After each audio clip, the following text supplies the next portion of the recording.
இன்றைக்கு நாம் தியானிக்க இருக்கிற வசனம் ஏசாயா 55ஆம் அதிகாரம் 11வது வசனம்.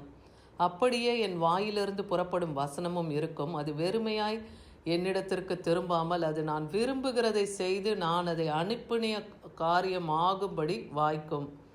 இதுதான் இன்னைக்கு ஆண்டவராகிய இயேசு கிறிஸ்து நம்மோடு கூட இடைப்படுகிற வார்த்தையாக இருக்கிறது.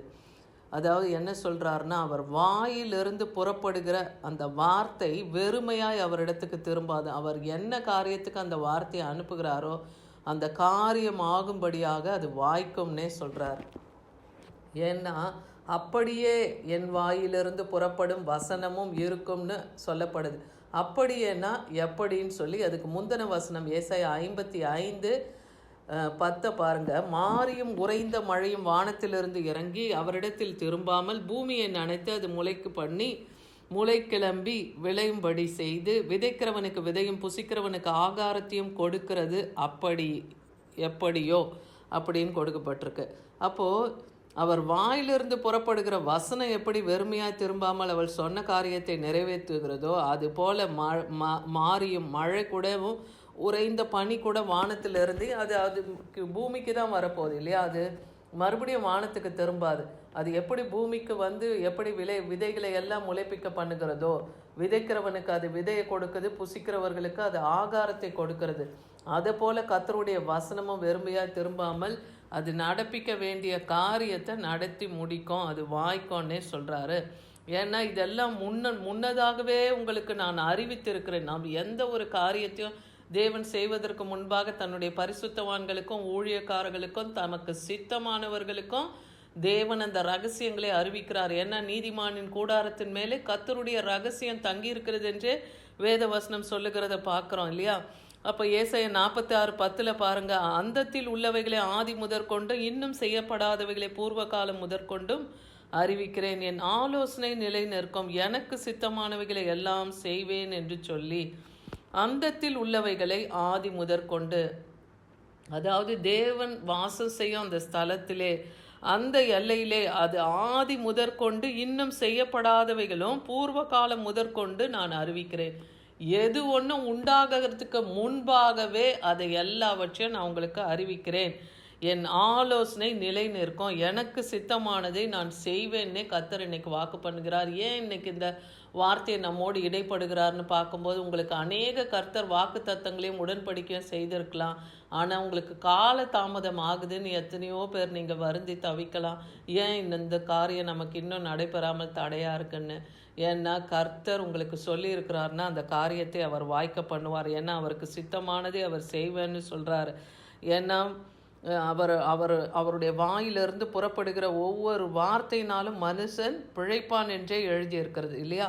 அப்போது ஆதி முதல் எல்லாம் உண்டாவதற்கு முன்பாக, செய்யப்படாததுக்கு முன்பாக, பூர்வ காலம் முதற்கொண்டு நான் எல்லாவற்றையும் உங்களுக்கு அறிவிக்கிறேன். அதனால் என் ஆலோசனை நிலை நிற்கும், எனக்கு சித்தமானதை நான் செய்வேன்னு சொல்கிறார். அப்போ அவருக்கு சித்தமானதை கர்த்தர் நிச்சயமாக உங்களுடைய வாழ்க்கையிலும் உங்களுடைய காத்திருப்புக்கு அந்த ரட்சிப்புக்கு ஏற்ற காரியங்களை தேவன் நிறைவேற்றி முடிப்பார். ரோமர் 10:17 பாருங்க, ஆதலால் விசுவாசம் கேள்வினாலே வரும், கேள்வி தேவனுடைய வசனத்தினாலே வரும்.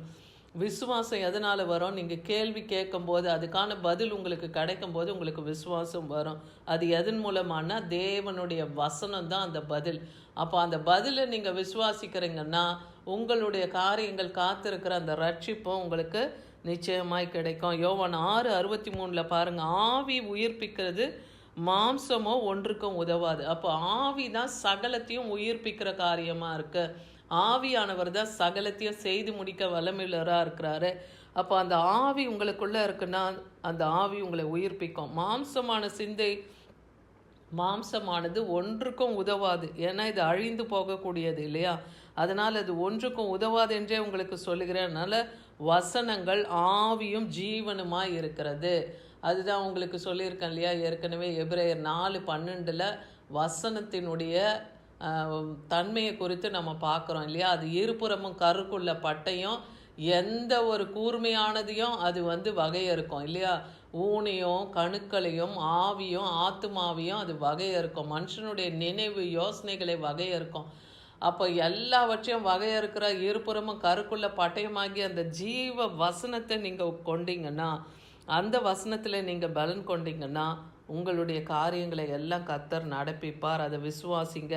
ஏன்னா முழங்கால் யாவும் எனக்கு முன்பாக முடங்கும், நாவு யாவும் என்னை முன்னிட்டு ஆணையிடும் என்றே நான் என்னை கொண்டு ஆணையிட்டு இருக்கிறேன்னு இங்கே கர்த்தர் சொல்லுகிறத பார்க்குறோம்.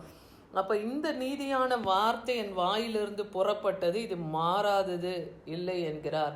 அப்போ அவர் வாயிலிருந்து புறப்பட்ட ஒரு வார்த்தையும் மாறாது, அது மறையாது. என் வார்த்தைகள் வானமும் பூமியும் ஒழிந்து போனாலும் என் வார்த்தை ஒழிந்து போகாதுன்னே சொல்கிறார் இல்லையா? அப்போ அவர் வார்த்தை இந்த பூமியிலே நிலை நிற்கும்.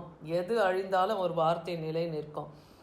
லூக்கா 8ஆம் அதிகாரம் 11-16 வரைக்கும் நீங்கள் வாசித்து பார்த்தீங்கன்னா, இங்கே ஆண்டவராகிய இயேசு கிறிஸ்து தம் சீஷர்களோடோ அங்கே வந்திருக்கிற ஜனங்களோடோ ஒரு ஓமையை குறித்து வசனத்தை குறித்த ஒரு ஓமை காரியத்தை சொல்கிறார். ஓமையாக ஒரு காரியத்தை சொல்லுகிறத பார்க்குறோம். அது என்னன்னா, வழி அருகே விதைக்கப்பட்டவர்கள் வசனத்தை கேட்கிறவர்களாக இருக்கிறார்கள். அதாவது ஒரு விதை வழியில விதைக்கப்பட்டால் அது எப்படி இருக்கும், அது போல விதைக்கப்பட்ட அந்த வசனத்தை கேட்கிற அந்த மனுஷனும் எப்படி இருப்பான்னா, அவர்கள் விசுவாசித்து ரட்சிக்கப்படாதபடிக்கு பிசாசானவன் அவர்கள் அந்த வசனத்தை அவர்கள் இருதயத்திலிருந்து எடுத்து போடுகிறான்.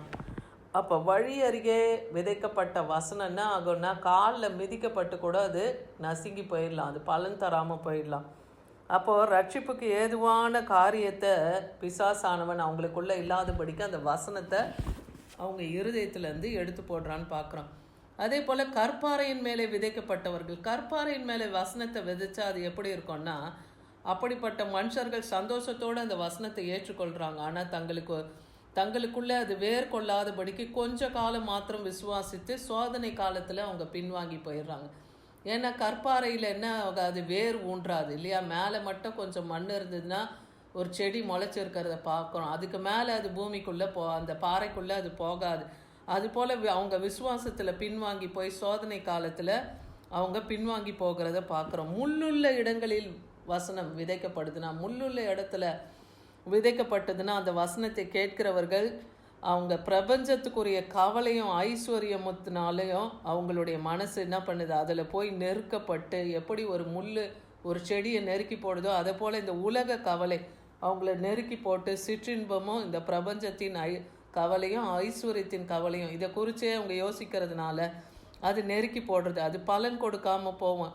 ஆனால் நல்ல நிலத்தில் விதைக்கப்பட்ட வசனம், நல்ல நிலம்னா நல்ல இருதயத்தில் விதைக்கப்படுது வசனம்னா அது உண்மையும் நன்மையுமா இருக்கும். இருதயத்தில் காத்து பொறுமையுடனே அதன் பலன் கொடுக்கிறவர்களாக அவர்கள் இருப்பார்கள். ஏன்னா கர்த்தர் ஒவ்வொருத்தருக்கும் கொடுத்துருக்கிற அந்த வாக்கு தத்தத்தை நிச்சயமாக அவர் நிறைவேற்றுவார் இல்லையா? எல்லாத்துக்கும் பலன் கிடைக்கும்.